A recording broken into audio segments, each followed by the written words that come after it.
This isn't fiction, it's Europe, 2025, and it starts with an 85-year-old man raided for a sentence, an 85-year-old peace activist raided, not in Moscow, not in Tehran, in Berlin. His crime, a sentence, a comparison, a question, a statement. And what was so blasphemous, he said? You're about to hear it. Stay with us. Jürgen Todenhofer, former lawmaker, best-selling author, founder of Germany's Justice Party, was raided by Munich police after a post criticizing Israel's prime minister and comparing Gaza's devastation to Nazi atrocities. He's faced warlords, challenged extremists worldwide, but never been criminalized until now.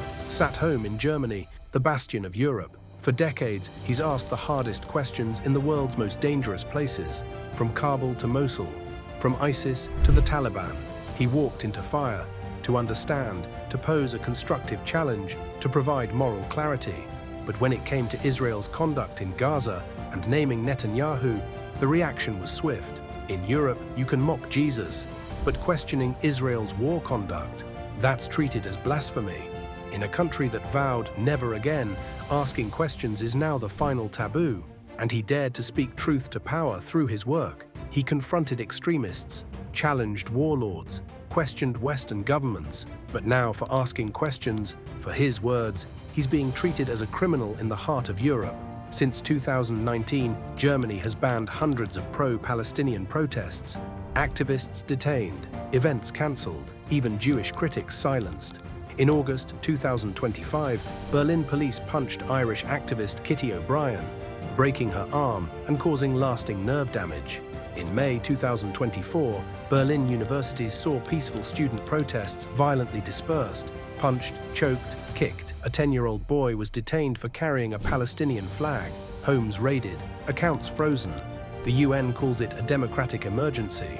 In Gaza, 120 Palestinian bodies were returned, blindfolded, bound, missing eyes, corneas, and organs. Allegations of organ theft, unproven but widely reported, have sparked international outrage. Gaza's infrastructure is collapsing, poisoned water, shattered grid, croplands destroyed, malnutrition rates have surged tenfold. Israel has violated the ceasefire over 50 times since October 11th.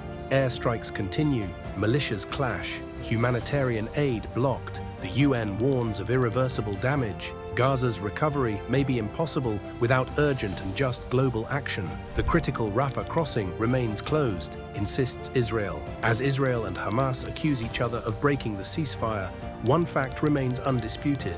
Gaza is still occupied, sealed off, surveilled, and struck with impunity. No one enters or exits without Israeli permission. From Berlin to Gaza, the crackdown is clear. But in the UK, a football match exposed Europe's double standard. In the UK, fans of Israeli club Maccabi Tel Aviv were banned from attending a Europa League match in Birmingham. Police cited safety concerns, but critics say it's a political decision, one that exposes Europe's contradictions. Prime Minister Keir Starmer was reportedly angered, calling the ban wrong. The government pushed back, but police held firm, citing safety and legal boundaries. Israeli officials called it shameful, but Palestinian fans have faced bans for years, with no outrage, no headlines, no apology. FIFA and UEFA have banned Palestinian flags, keffiyehs and gestures in stadiums across Europe. Palestinian journalist Ibrahim Kadra had his keffiyeh removed at an Arsenal match. Human Rights Watch documents how Palestinian athletes and fans face systemic discrimination, travel restrictions, and bans from international competitions due to Israeli control and lack of EU pressure. Critics argue, when Russian teams were banned over Ukraine, Europe called it justice. But when Israel faces backlash over its conduct in Gaza, it's branded anti-Semitic, the moral standard selectively applied. UK and Europe say they defend human rights, but in Gaza, they seem to defend the occupier in law. In stadiums, in parliaments, in headlines, the contradiction is clear. But why Germany is going further, and in stark contrast to Spain and other neighbors, here's why. Germany's Staatsräson, its reason of state, shapes law enforcement to shield Israel unconditionally. Rights are selectively applied. Solidarity slogans become criminal acts. Germany's government invited Netanyahu, despite ICC arrest warrants. Critics call it a betrayal of justice. Public opinion shifts. Official silence holds. In August, Germany imposed a partial arms embargo, blocking weapons clearly usable in Gaza. Exports fell to zero. But now Berlin is under pressure to lift the ban. Lawyers have filed criminal complaints against German officials for aiding alleged genocide. In a country that vowed never again, lawyers now ask, does that promise apply to everyone or only some? Despite Israeli government protestations and denials, a growing number of legal and human rights organizations, including the UN Commission, the International Association of Genocide Scholars, B'Tselem, Israeli Physicians and Doctors Without Borders, have called the Gaza campaign a textbook case of genocide. Germany's historic guilt was meant to prevent another catastrophe. But what if that guilt is now enabling one? When the world calls it genocide, what does silence become? Across Europe, speech about Palestine is being criminalized. Flags, chants, and slogans are banned. In Germany, from the river to the sea can trigger police raids. In France, pro-Palestinian protests are preemptively banned. In the UK, chants are being reviewed under new public order laws. In Italy, protest imagery is policed.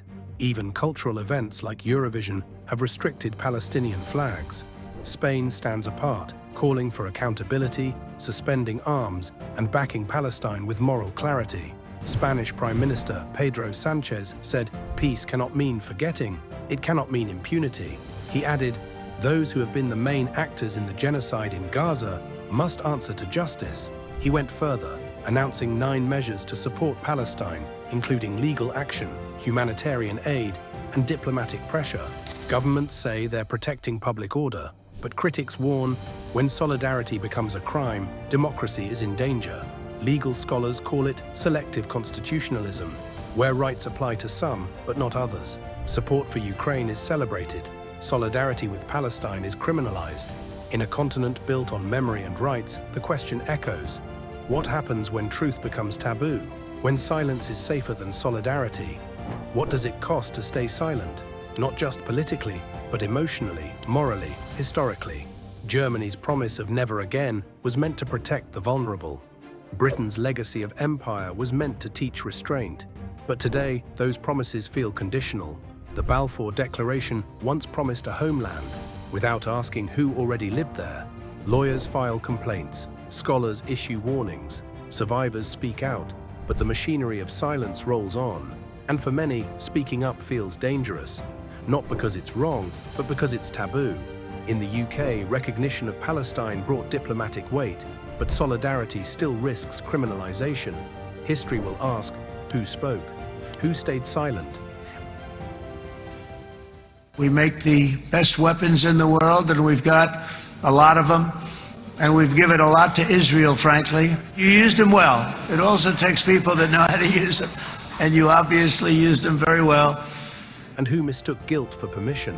This isn't just about Gaza. It's about what kind of world we want to live in, where silence is safer than truth, where memory is weaponized, scriptures twisted, where law is bent to shield the powerful.